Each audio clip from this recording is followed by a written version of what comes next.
Luar biasa, bravo Pak Prabowo.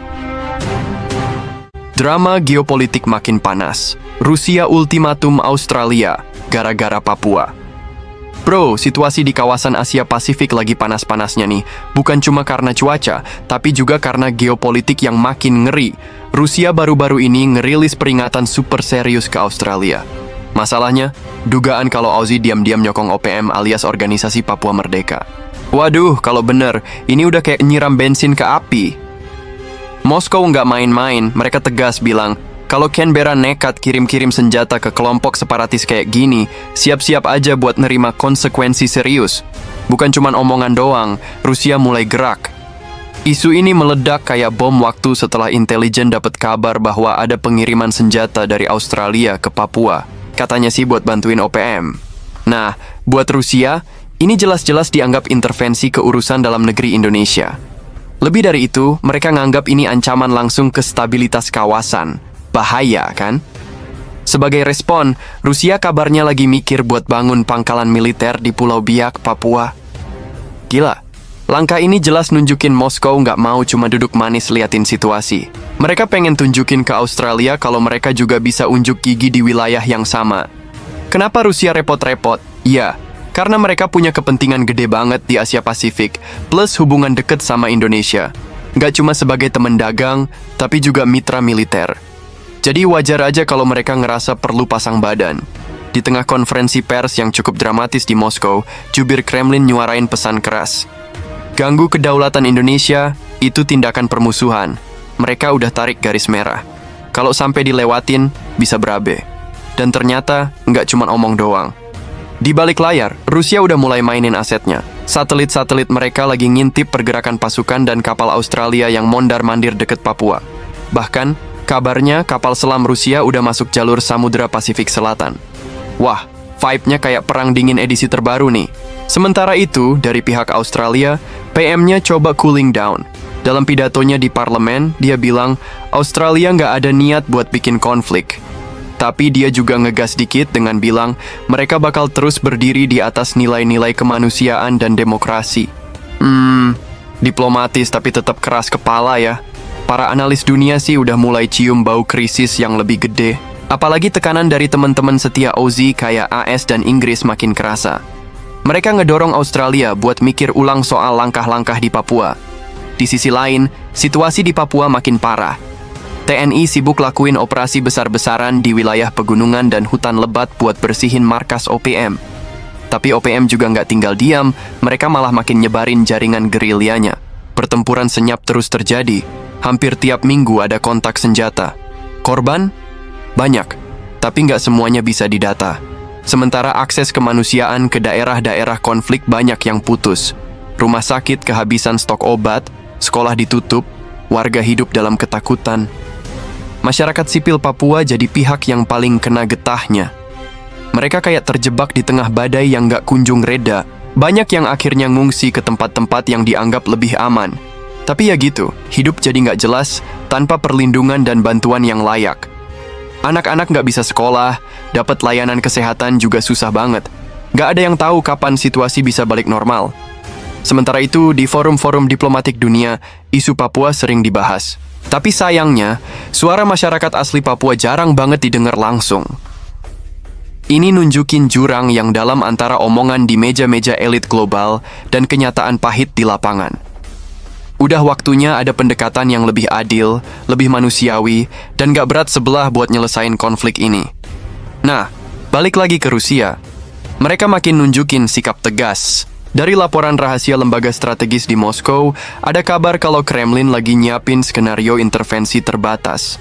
Bisa lewat jalur diplomatik, bisa juga lewat kekuatan militer, semua tergantung gimana respons Australia ke depannya. Langkah Rusia ini bukan cuma buat ngebales Australia, tapi juga sebagai sinyal ke dunia bahwa mereka masih punya taring di era multipolar yang makin berkembang sekarang ini. Rusia pengen buktiin bahwa mereka bisa main di panggung global, bukan cuma jadi penonton. Rusia nggak cuma duduk manis sambil nonton dunia ribut. Mereka lagi serius banget main catur geopolitik. Info panas dari Janus Defense Weekly nyebutin kalau Rusia udah ngirim surat resmi ke pemerintah Indonesia. Isinya, Mereka minta izin buat parkir pesawat-pesawat tempur mereka di wilayah Papua. Gila nggak tuh? Kenapa Papua? Lokasinya tuh strategis banget, bro. Deket langsung sama Australia, dan yang bikin makin tegang, ada pangkalan militer penting Australia di Darwin nggak jauh dari situ. Jadi wajar aja kalau pemerintah Australia langsung keringetan dingin. Mereka ngelihat ini sebagai ancaman serius buat keamanan nasional mereka. Soalnya, kehadiran militer Rusia di situ bisa bikin suasana makin panas, apalagi kalau sampai ada gesekan kecil. Tapi, nggak cuman Australia yang lagi bingung. Indonesia juga sekarang lagi ada di posisi yang nggak enak banget. Di satu sisi, kita mau jaga kedaulatan, tapi di sisi lain juga harus pinter-pinter hadapin tekanan dari dua raksasa dunia, Rusia sama sekutunya dan blok barat yang dipimpin Amerika. Pusing nggak tuh? Situasi ini langsung bikin muncul pertanyaan gede. Apa kawasan Pasifik bakal jadi arena baru buat adu otot kekuatan besar dunia kayak zaman Perang Dingin dulu?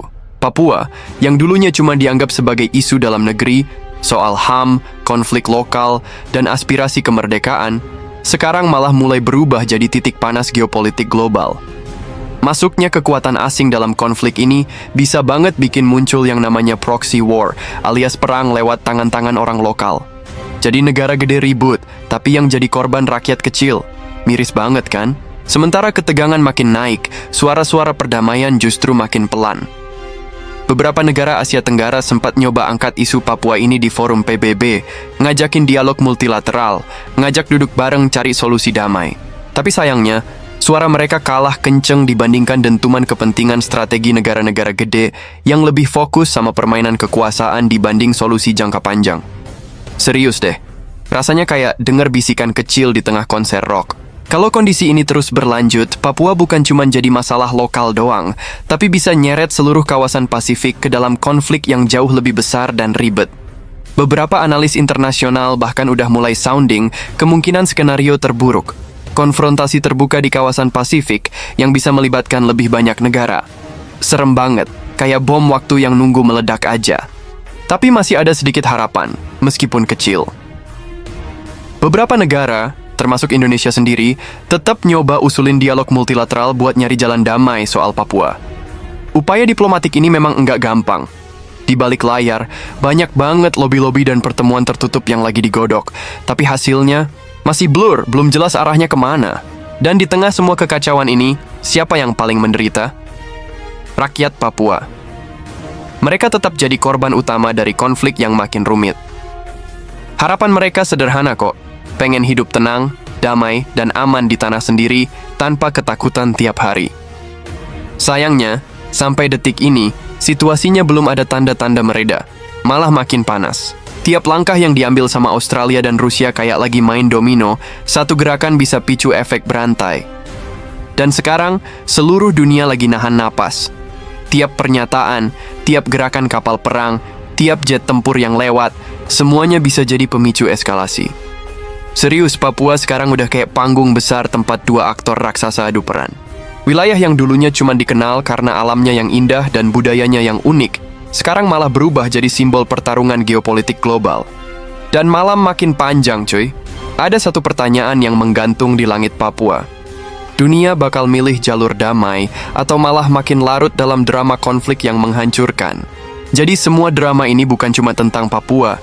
Ini soal perebutan pengaruh global, soal siapa yang punya power di Asia Pasifik, dan ujung-ujungnya rakyat kecil, terutama di Papua, yang jadi korban dari pertarungan para raksasa dunia. Semoga aja dunia bisa segera buka mata dan hati, karena kalau terus kayak gini, Papua bisa-bisa jadi ladang konflik yang makin berdarah, sementara aktor-aktor besar terus main catur di atas papan yang penuh luka.